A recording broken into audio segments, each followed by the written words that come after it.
In this lesson, we're going to have a look at the discriminant for quadratic equations. So first of all, let's introduce what the discriminant is. So before we do that, I'm just going to remind you of the quadratic formula for solving quadratic equations. So let's say we've got this general quadratic equation here, ax squared plus bx plus c equals 0. Then the quadratic formula says that x equals minus b plus or minus the square root of b squared minus 4ac all divided by 2a. Now the discriminant is this bit highlighted yellow here. So the discriminant is b squared minus 4ac. So the discriminant equals b squared minus 4ac.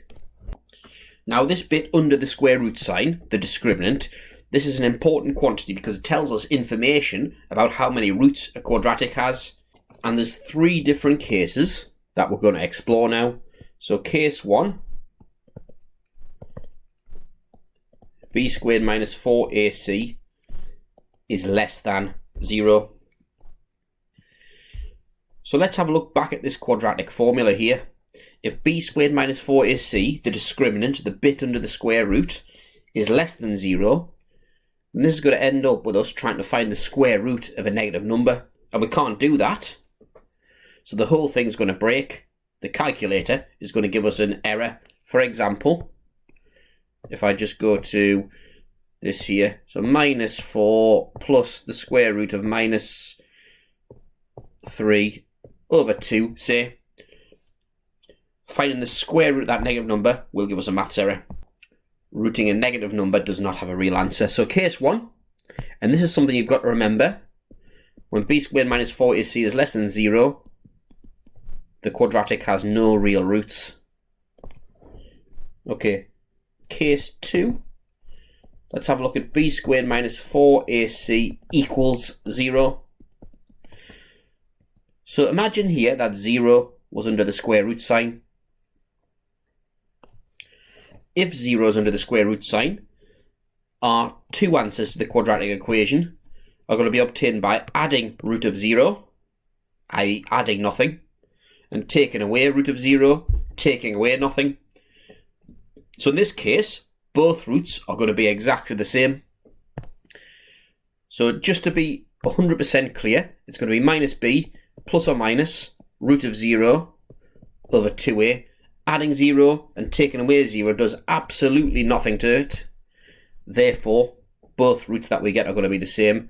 So we say repeated roots. And case 3, b squared minus 4ac is bigger than 0. Well, in this quadratic formula here, we've got a positive number that we can root. We're going to add it to get one root. We're going to take it away to get another root. We're going to get 2 different roots. So real and distinct roots. So they're the 3 cases that you need to be concerned with when it comes to the discriminant. b squared minus 4ac being negative breaks it all. No real roots. Equal to 0, repeated roots. Bigger than 0, real and distinct roots. So we're going to put this into practice now. We're going to have a look at a few examples of how this could be asked in an exam. So here's the first question here. The equation x squared plus 8x minus k equals 0 has real roots. Find the possible values of k. Now whenever you're presented with a question about the number of roots of a quadratic, I would always write b squared minus 4ac, then leave a blank and put a 0, because chances are it's going to be an inequality question to do with the discriminant. So I start on a strange example here because it says has real roots, which doesn't quite match any of these cases here. Because real roots could be covered by this one, the real and distinct roots, or this one has real roots as well. Admittedly they're repeated, but they are real. So what we need is a mixture of these 2 cases here. So it's not just greater than 0, and it's not equal to 0 either. It's greater than or equal to 0. B squared minus 4 is C, being either of these two cases would lead to it having real roots. So B squared minus 4 is C, bigger than or equal to 0. So let's write that down in maths now. So here I've got A equals 1. The number in front of x squared is 1. B equals 8. And C, the bit without an x, is minus k. The bit on its own is minus k. So B squared minus 4AC is bigger than or equal to 0, leaving us with a linear inequality to solve.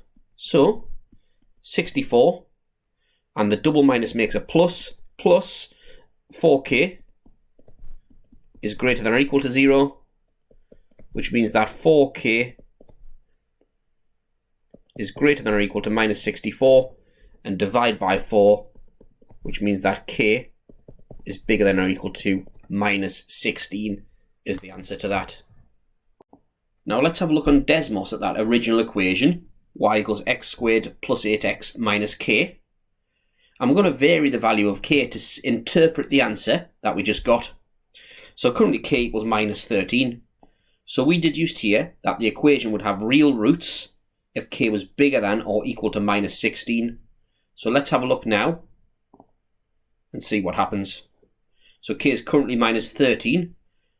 So if I start decreasing it, and we can see it's got real roots now, I can see at k equals minus 16, that has repeated roots. Then as soon as it gets less than minus 16, it has no real roots anymore. So minus 16 looks to be the cutoff point. If I start increasing the value, it starts to have real roots again. So at minus 16, it has repeated roots, which are still real, and bigger than that, you can see the graph keeps dropping. So there's distinct roots at this point. So greater than or equal to minus 16 makes geometrical sense in this context, as we've saw from Desmos. Right, so back to another example here. It says the equation x squared minus tx plus 5 has equal roots. Find the possible values of t and the corresponding roots. So we're talking about number of roots again. So b squared minus 4ac something 0. So take a moment and fill in that space with the correct symbol for equal roots. Well, we learned before that the discriminant when it has equal roots is equal to 0. So let's find b squared minus 4ac. So we can see here that a equals 1. The number in front of x squared is 1. The number in front of x is minus t, and the number on its own is 5, so c is 5. Therefore b squared minus 4ac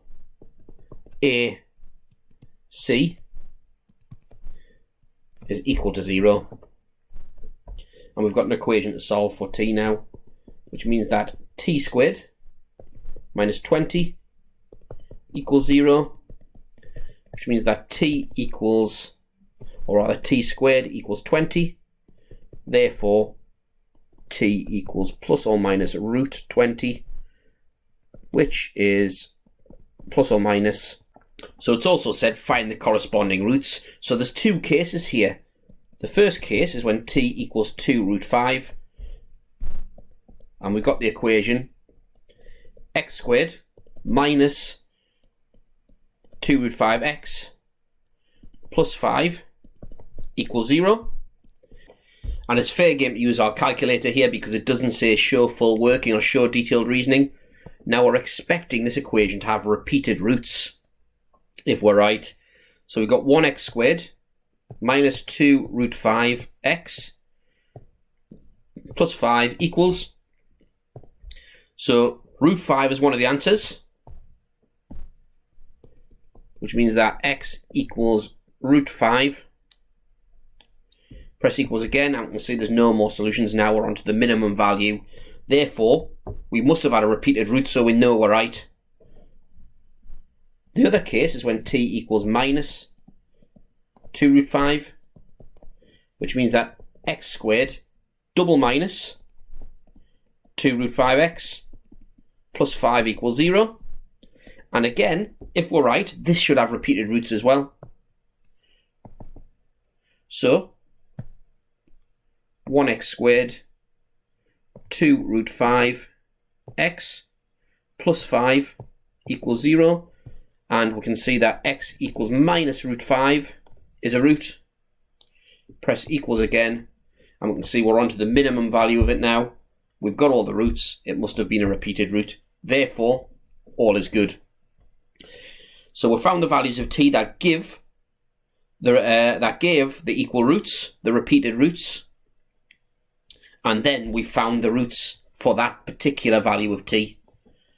And that's a theme with these questions. Sometimes they'll ask you to find the value of k that gives a certain number of roots. Then it could ask you to find the roots. So let's move on now to a more challenging example.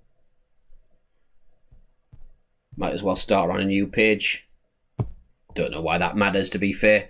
But the equation 7p plus 1, x squared, plus 5p minus 1, x, plus p plus 1 equals 0, has no real roots. Find the range of possible values that p can take. So as always, with these discriminant questions, let's lay it out. B squared minus 4ac something 0, and you decide now what sign is going to go there. Well, if it has no real roots, we learned from the 3 cases earlier that it will be less than 0. The discriminant being less than 0, i.e. negative, trying to find the square root of a negative number, leads to no real roots. In this case, A, and you might want to have a go at this yourself, identify A, B, and C, and solve the corresponding inequality that arises. So you might want to pause there and have a go. So in this case, A is 7p plus 1, B is 5p minus 1, and C is p minus 1. So b squared minus 4ac, so b squared minus 4a c is less than 0. Solve that inequality using the methods that we set out in a previous lesson on how to solve quadratic inequalities. So over to you, pause if you want, I'll continue. So we've got 25p squared minus 10p plus 1 minus 4 lots of, and we've got 7p squared minus 7p plus p minus 1 is less than 0. 25p squared minus 10p plus 1 minus 28p squared plus 28p minus 4p plus 4 is less than 0. And truth be told, I'd have been better off combining those two terms into a single term previously by gathering them. But I'll live with what I've done now. So that's minus 3p squared. Then we've got minus 10p plus 28p, which is 18p. Take away 4p, which is 14p. Then we've got 1 plus 4, which is 5, is less than 0. Which then, if we multiply by minus 1, or, given that the question doesn't say show detailed reasoning, thinking about it, what we could do is just put it in the calculator. So let's go to the inequality solver. So it's a less than 0 inequality. Minus 3, 14, 5 equals x is less than minus 1/3, or x is bigger than 5. X is less than minus 1/3, or x is bigger than 5. But purely out of interest, Let's have a look at how you go about solving this longhand. So, multiplying both sides by -1, I get 3p squared minus 14p minus 5. And that's less than 0, but remember, when we times or divide by a negative number on inequalities, we must flip the inequality sign, so that's bigger than 0. Get ready to draw in a second. So factorising, 3p, p. I can see that minus 5 plus 1 would be the factorisation. So the critical values are minus 1/3 or 5. So minus 1/3 and 5 are the critical values. And it's a correct way around quadratic. It's a U-shaped quadratic. Like that. So minus 1/3 and 5. And I want the parts of this graph that are bigger than 0, i.e. where the y value is above 0, there and there. And it's a strict inequality, i.e. it doesn't have an or equal to. So I'm going to draw open circles so I can see it's there and the right. That would lead to the values of y being above 0. And there and left, that would lead to the values of y being above 0. Therefore, the solutions, x is less than minus 1/3 or x is bigger than 5, as we got up here from the calculator. So I continued to show detailed reasoning there, even though I wasn't asked, just out of interest, because you might need to do that in an exam. But if you can take the easy way out with a calculator, do, because often the number of marks reflect the fact that you can use a calculator. So if you can, you should. If it says show full working or show detailed reasoning, still use the calculator to check answers, but really you need to get all the method down on paper. So now have a go at the question sheet.